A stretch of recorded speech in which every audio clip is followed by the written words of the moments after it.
G'day, it's fugitive Australian journalist Shane Dowling from the website and YouTube channel Kangaroo Court of Australia. Now, this is breaking news. I haven't seen any other media reporting it yet. It happened last night, Senate estimates hearing. National Anti-Corruption Commissioner Paul Brereton is under investigation for a third corruption allegation. So there's currently two afoot. Now, we knew about the first one. It was finalised back in 2024. We knew about the second one. That's been known for a couple of months. It's been under investigation. I think it's been known really since last year, end of last year, when it initially started the investigation, the inspector did. So the third one, we didn't find out until last night. And I'm going to show you the video of that. The inspector of the National Anti-Corruption Commission, Gail Furness SC, letting the Senate know. And it was a big surprise to Green Senator David Shoebridge, who was the one asking the questions as well. He was surprised about it. So was I, and everyone was. And if you want to know why National Anti-Corruption Commissioner Paul Brereton resigned, well, one investigation is bad, the findings from 2024.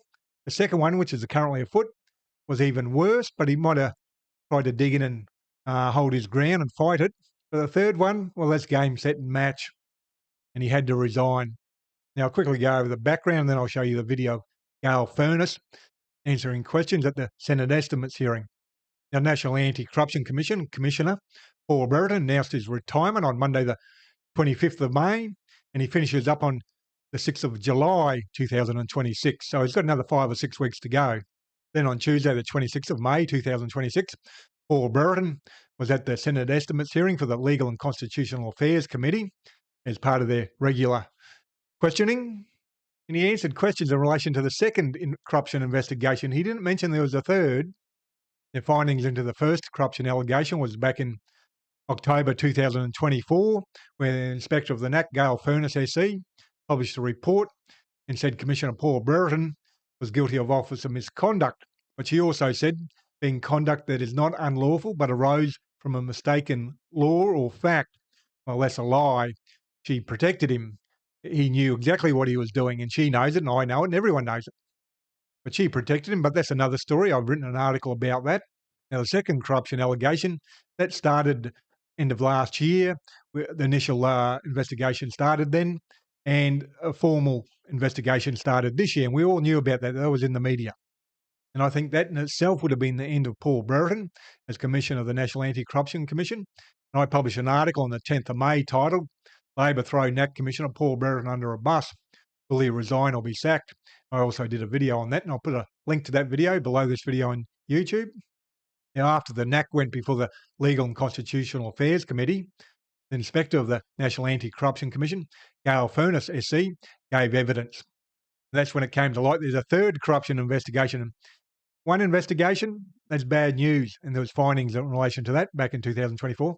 Second investigation, that's going to be tough for the Paul Brereton to be able to dig in and fight that. A third investigation, well, that's game, set and match. So the second and third investigation are still both currently afoot. And that explains his resignation. He's hoping by resigning, the corruption investigations will be swept under the carpet. And that could potentially happen.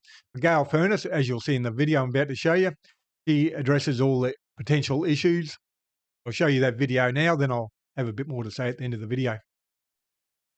Thank you very much. We will now resume with the Inspector of the National Anti-Corruption Commission. Ms Furness, would you like to make an opening statement? A very short one, thank you, Chair. On 14 April 2026, I commenced a complaint investigation into a complaint I had received about the conduct of the Commissioner.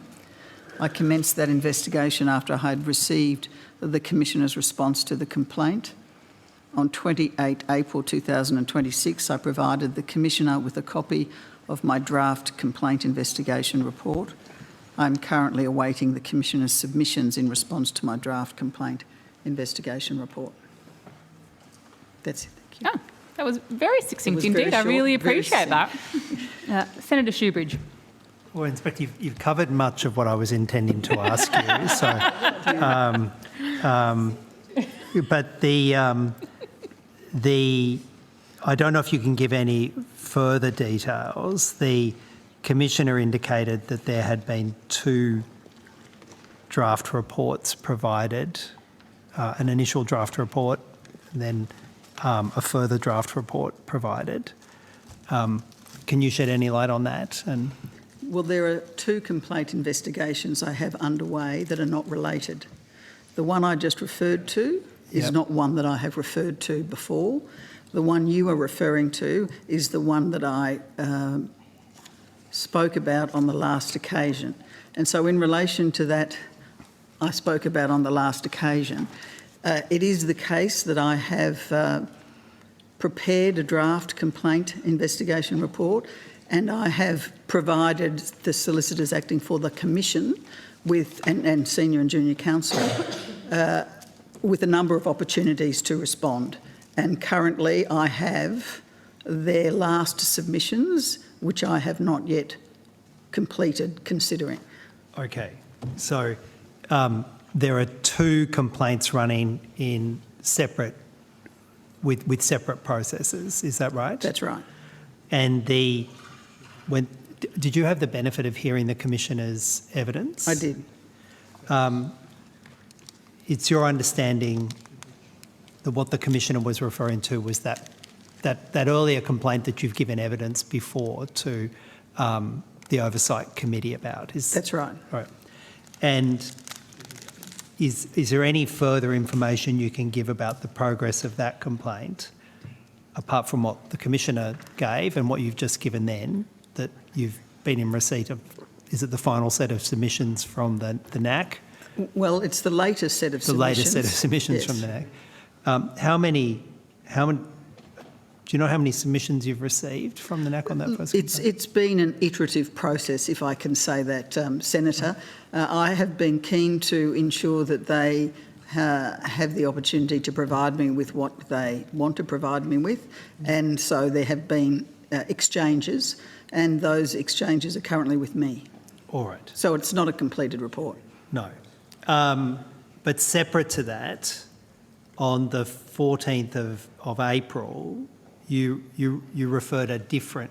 Well, can you explain what you did on the 14th of April with the separate On the matter? 14th of April, I commenced a complaint investigation, which is unrelated to the one we have just been discussing, into a complaint I had received, and I commenced that investigation after I had received the Commissioner's response to the complaint. Okay.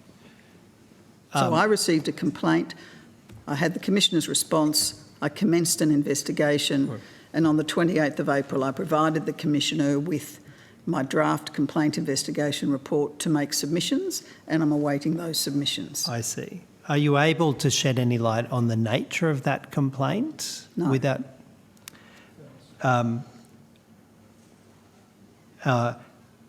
when did you... Are you able to advise the committee when you received that complaint? I received that complaint some months earlier. Yep.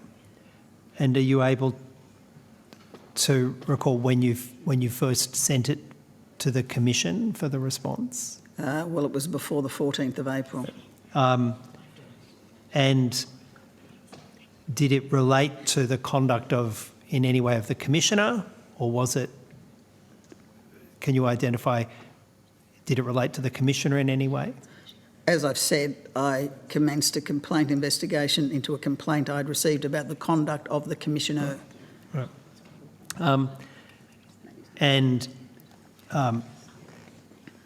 In relation to that complaint, you're awaiting the submissions. Is there a time frame that was set for the submissions in that complaint? There is. The time frame is sometime this week.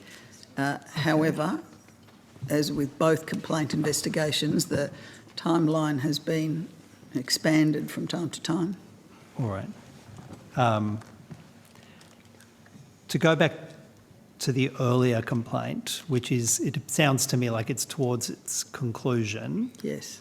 Do you have a time frame that you would expect that to conclude by?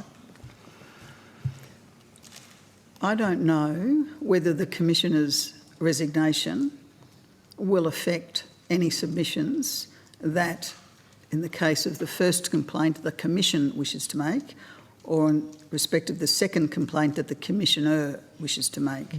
So the timelines for each of them are somewhat uncertain because I don't know what consequences for each of these there may be.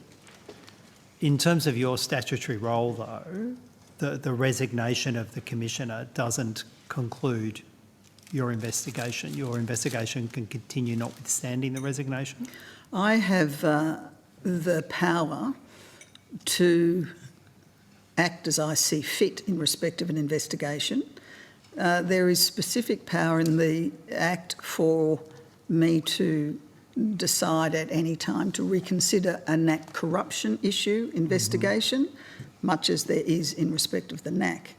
There isn't the same power in respect of a complaint investigation commission, complaint investigation report.